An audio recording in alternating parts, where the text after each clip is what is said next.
It almost seems monotonous, to me at least, watching a Lincoln Riley coached college football team. But after sleeping on it, I've now came to the executive decision that Lincoln Riley isn't just one of the biggest frauds in the country and all of college football. He is the biggest fraud in all of college football.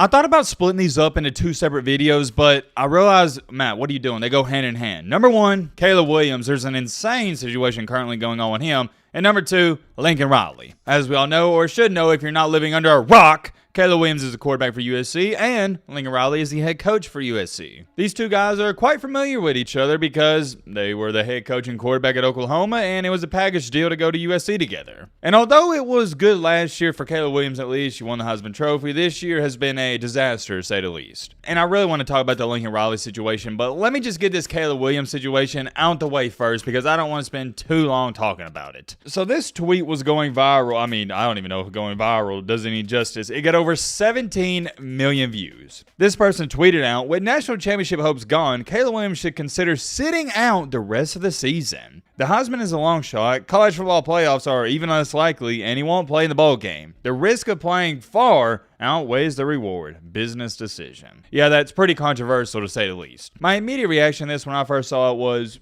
this is stupid, ludicrous, and just straight up ridiculous. Like, come on, man. What are we talking about? I understand sitting out a bowl game, and we'll get to that in just a second, a little foreshadowing, but sitting out the rest of the season? Come on, man. It's stupid. That's the only word to describe it. Stupid. Now, let me make this clear. If you've been watching the channel for a long time, y'all know how I am. I advocate for players sitting out meaningless bowl games. We saw it happen with Matt Corral a couple years ago. He was going to be a first-round pick, and boom, he gets hurt, and he falls to, what was it, the third round? I know he fell to the second. It might have been the third round. And that cost Matt Corral millions and millions and millions of dollars. I don't think a lot of people understand the difference from being a first-round pick and a third-round pick. A third-round pick after taxes is going to make around $1.5 million per year. A late first-round pick at that is still going to make about $3.5 to $4 million per year. You're talking about a serious chunk of change there, and you also got to throw this in there. The average lifespan of an NFL player is only 3 years. I said average lifespan. Hold on. What am I talking about? The average career span. There we go.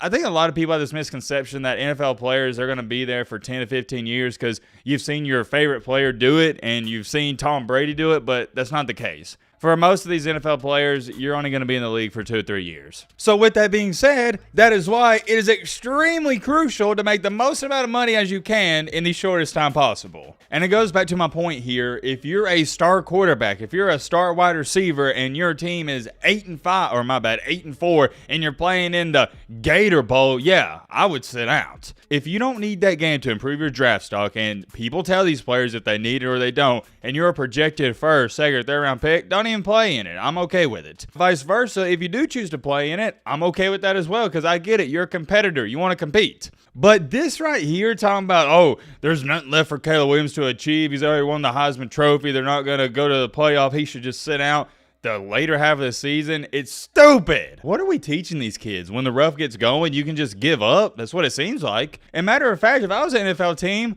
I would like to see how Cayla Williams responds to this adversity. I get it, his defense is awful, but let's not sugarcoat it. He hasn't been playing too hot recently. He played good against Utah, but that Notre Dame game, not so good. And I'm not trying to sit up here and say Cayla Williams has anything to prove because he really doesn't. What I'm more so saying is this is a loser mentality to even consider quitting when your team's lost 2 games. Hold on. I just came across this comment and it describes exactly how I feel about it. I read this last night and just kept scrolling. What a horrible take. I'm not going to sit up here the next 5 minutes and go on a rant and tangent as to why I disagree with this and why it's such a bad take.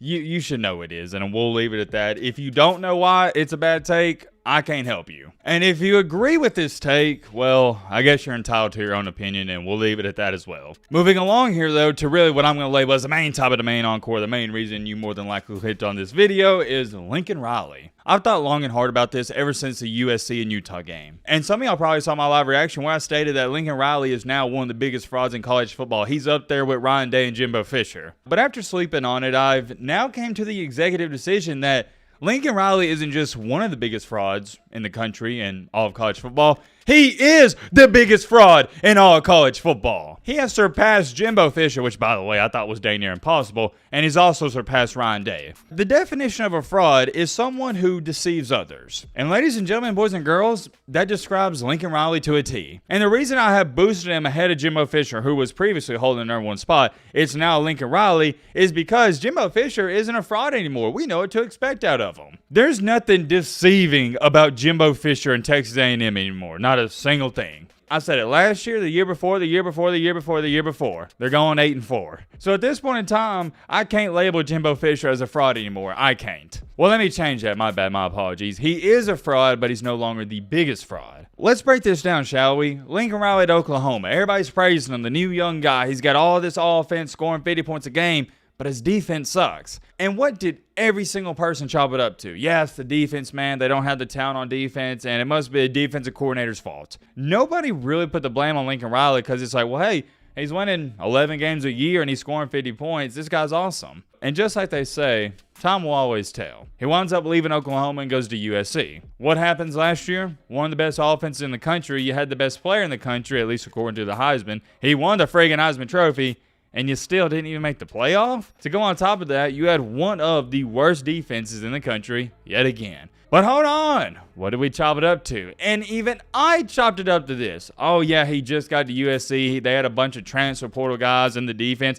The defense was depleted. The defensive line, they didn't have any depth and blah, blah, blah, blah. You know the story. We went all over it. Everybody's like, yeah, the defense. I stated heading into the season last year the defense was going to be bad. But what everybody told me and what everybody was throwing out there is, yeah, in year 2, they'll be just fine because Lincoln Riley, he'll have a full year recruiting and he's going to bring in some defense, or he's going to bring in some monsters guys on the defensive line. And to a certain extent, he did that. He brought in some new guys. Heck, he brought in a 5-star recruit, Bear Alexander from Georgia. And guess what? And it's hard for me to even believe this because I was high on USC in the offseason. I was high on him up until week 4 and week 5. The defense isn't just stagnant. They've gotten worse. I don't know how they managed to do it, but the defense is worse this year than they were last year. And it doesn't make any sense because they got more talent. But oh, wait a minute. It does make sense. It's Lincoln Riley's fault. I'm done. I'm done putting the blame on the defensive players. I'm done putting the blame on Lincoln Riley's defensive coordinator. It's his fault. At a certain point in time, you got to call an ace, a spade is a spade. Lincoln Riley is a terrible defensive coach. And I know what some of you are going to say, well, Matt, he's an offensive coach. No. He is the head coach. He is the one that is over everything. Offense, special, everything. He takes the blame. It's his fault. If he was just an offensive coordinator, we'd be talking about he's arguably the greatest offensive coordinator of all time. But since he wants to be the head coach, yeah, you're going to get the blame for the defense as well. But remember, I was telling all these Oklahoma fans, I don't think it's going to be necessarily too bad in the long run. Because sometimes in this life, you got to take one step back to go 2 steps forward. And that is exactly what Oklahoma's done. And look how great of a position they're in, and look how bad of a position USC's in. USC's got one of the best players in college football history, and they're on pace to lose about 4 games. On the flip side, Oklahoma's thriving, and they're hitting on all cylinders, and they're only going to get better and better and better. Heck, it's Brent Venables' 2nd year there. You can't make it up, man. The dude's a fraud. First game of the year, gave up 28 to San freaking Jose State. Okay, whatever. Chop it up to first game jitters. Next week, 14 to Nevada. Next week, 10 to Stanford. It's like, oh, okay, maybe the defense is getting better. Nope, you gave up 28 to a sorry and sucky Arizona State team, and their offense is pitiful. Then you proceed to give up 41 to Colorado, 41 to Arizona. Oh my gosh, 48 to Notre Dame. And keep in mind, before that game, Notre Dame had 3 straight weeks of not even scoring more than 21 points.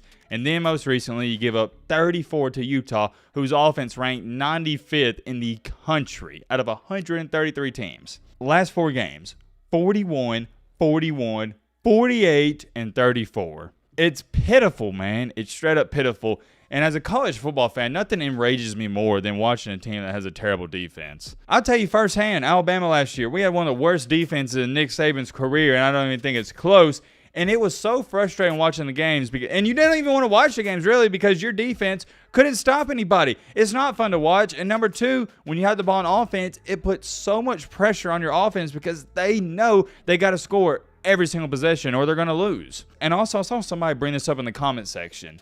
That's why USC probably struggled against Notre Dame, because Cayla Williams, he feels like he has to score on dang near every single play and every single drive. When you have a bad defense, yeah, it does affect your offense as well. And there's also an old saying that says your best offense is a good defense, and I also believe that. And it goes back to this. I stated this before. I'm going to say it again. If Lincoln Riley couldn't win a championship this year, he never will. I don't care who the quarterback is next year. You're not going to be better than Cayla Williams. That dude, Cayla Williams, is generational. It almost seems monotonous, to me at least, watching a Lincoln Riley coached college football team. Great offense, pitiful defense, same year, new year, same story. And I've watched Lincoln Riley's interviews or whatnot, and to me at least, this is the vibe I'm getting.